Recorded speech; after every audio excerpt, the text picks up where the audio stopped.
It's me again. Your friendly neighborhood Byron. Unless you don't live in my neighborhood, and then I don't know what I am to you.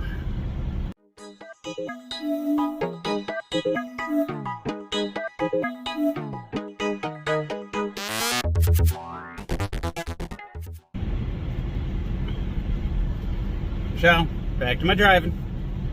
Let's see, so Monday, talked about a little bit of everything.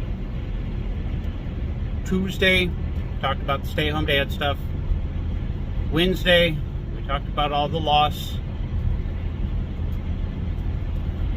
You know, I'm not really sure what to talk about today specifically. The biggest thing on my mind lately has been my mental health. The struggles I go through, the frustrations I have.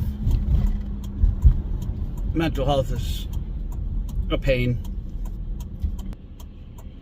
I started having regular breakdowns when I was still working. To the point of I was having full-blown anxiety attacks at least once a week, sometimes more.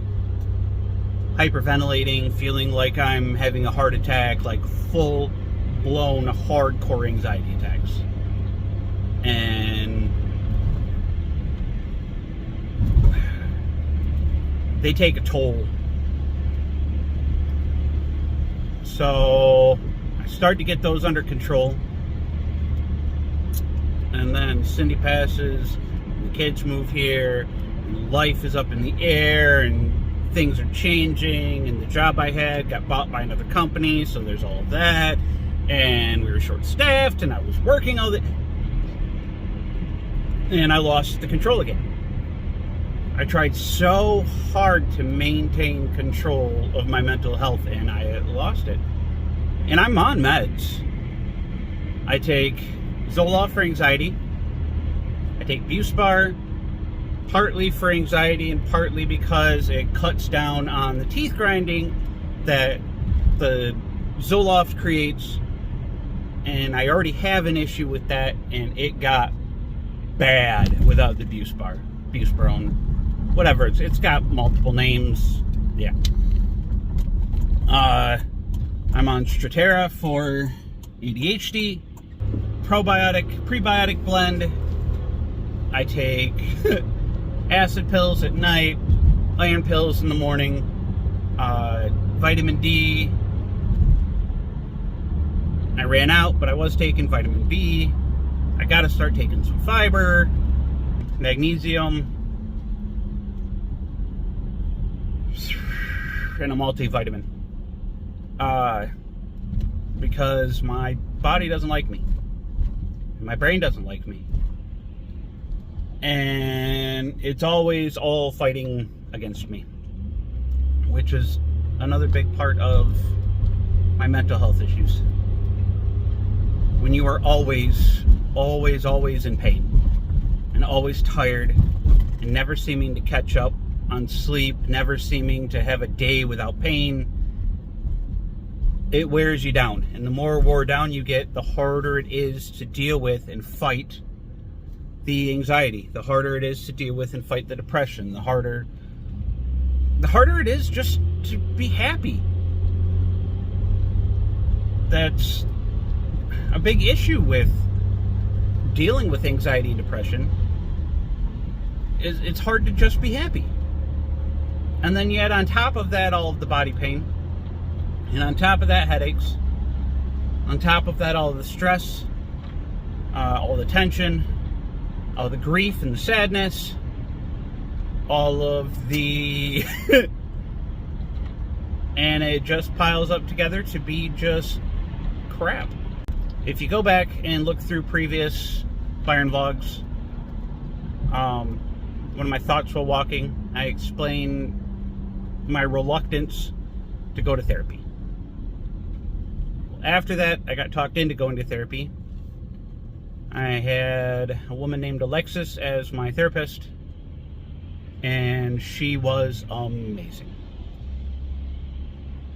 The only problem was I was getting therapy for free because she was a grad student, right? Like, basically all of her therapy was her thesis paper, her final test, right? So she was graduating, couldn't see her anymore, so I got moved over to Alexa or Alexi or something like that. She did a really good job. But then when Cindy passed and everything was happening, I was grieving and I missed a counseling appointment. So not only did she not call to see why I hadn't shown up, nobody contacted me to find out if I was okay. I'd been talking to her about everything. Instead, they sent me a bill for a missed appointment for free therapy. And it pissed me off. I am going through all kinds of pain and struggles, and I miss therapy, and instead of trying to find out why I miss therapy and making sure I'm okay, when you know that I'm struggling, because that's what we've been talking about for months, you just never call me again and instead send me a bill like 2 months later? It hurt. And it kind of brought back up my reluctance to go to therapy. All the issues I've had with therapists in the past. I'll put a link below for the video I'm talking about if you even care. If you're listening to this as the podcast, look at the description. I'll try to make sure I put all links in the description that I put in the description for the video. So, I know I need to get back into therapy. I know I do. Meds can only do so much. Family can only do so much. Friends can only do so much.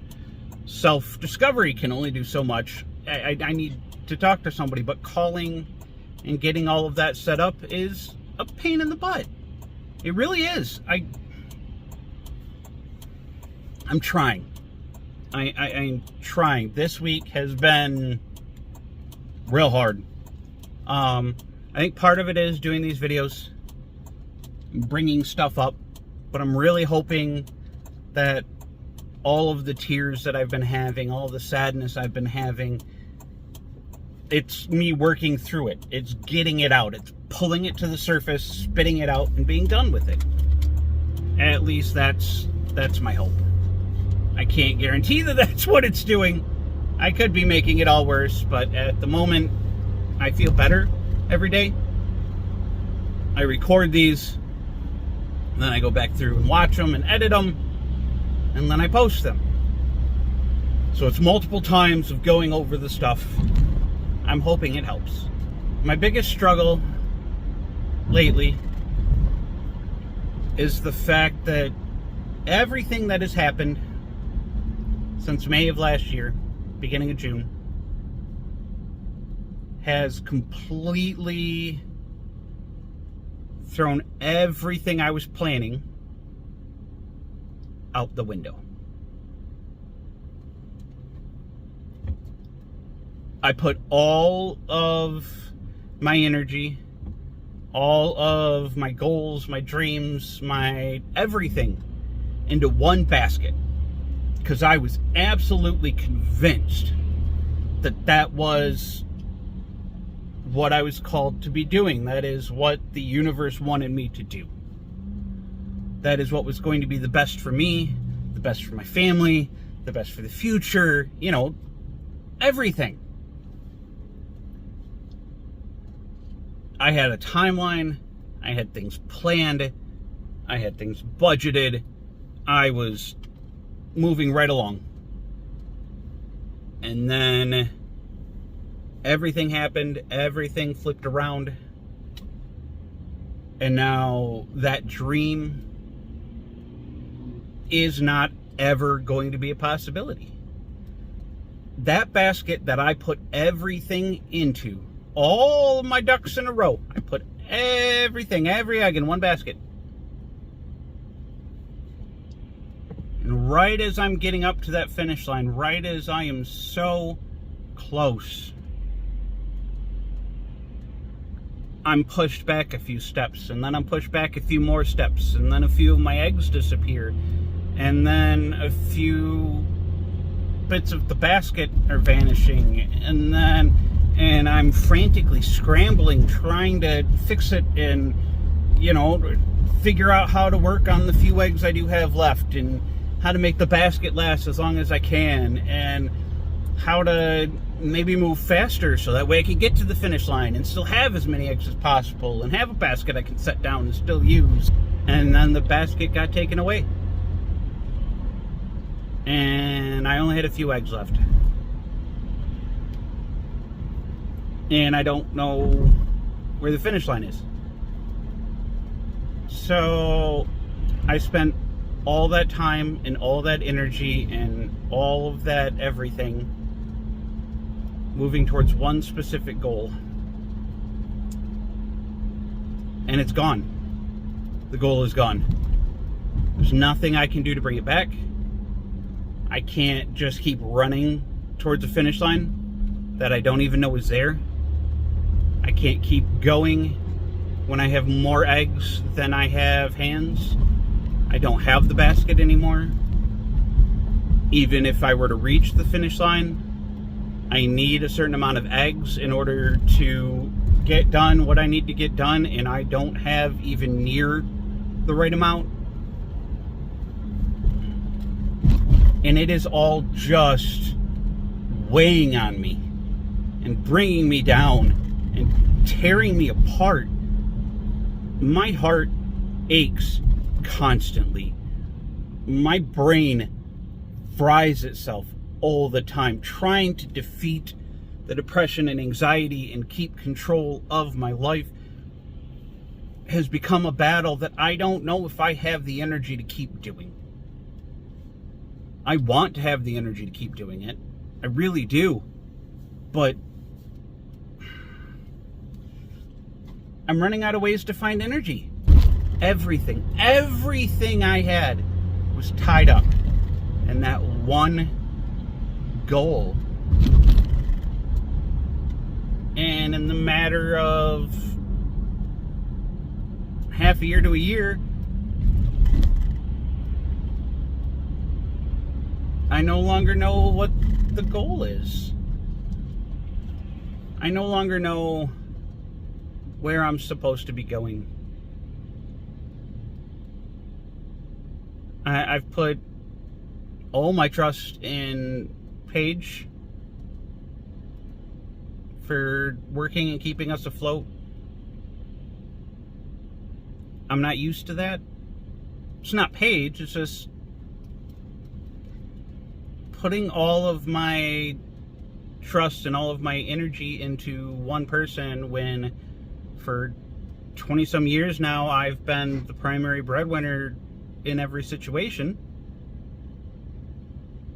For the past 10, 15 years I've been the sole breadwinner. Like, it's just frustrating. It is so frustrating that I don't have a specific direction anymore.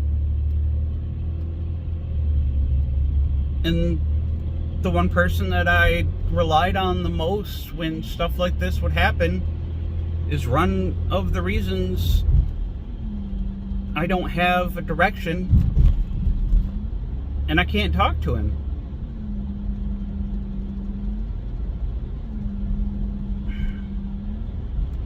I try to talk to others, but it's not the same.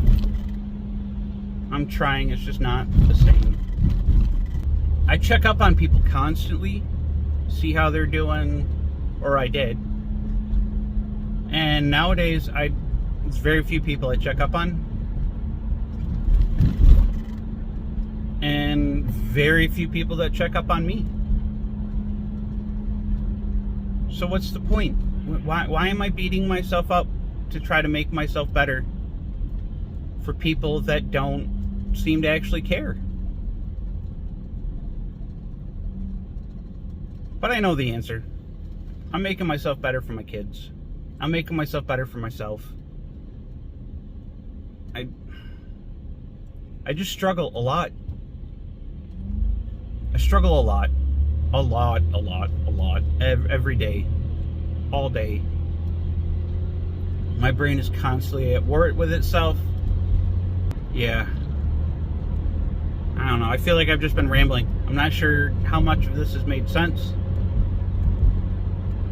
It just feels good to get it all out. So, I'm going to let you go. I'm just about to pick up the kids and then go home and work on editing this and swapping laundry loads and all of that. If you get the chance, I'm going to try to update my website this week, ByronMakesThings.com. If you get the opportunity, check out the Birds Light podcast. Don't forget that, if you enjoy these, I turn them into podcasts, so if you don't have the time to actually watch the videos, the podcast will be out at the same time the videos come out. Please like the videos, subscribe, set the alarm, all that stuff, so that way I get more traffic, so I could try to possibly monetize these. Feel like anything I say actually makes a difference. I think that's it. I got rid of the Byron Makes Things Patreon. It's now all about Birds Light. That's my primary focus. Really want to do something with that. Have that become something real. So, I will talk to you guys tomorrow. No, not guys. We talked about this before. I will talk to all of you tomorrow. I love you all. I hope you have a wonderful day. And remember, you are not so alone.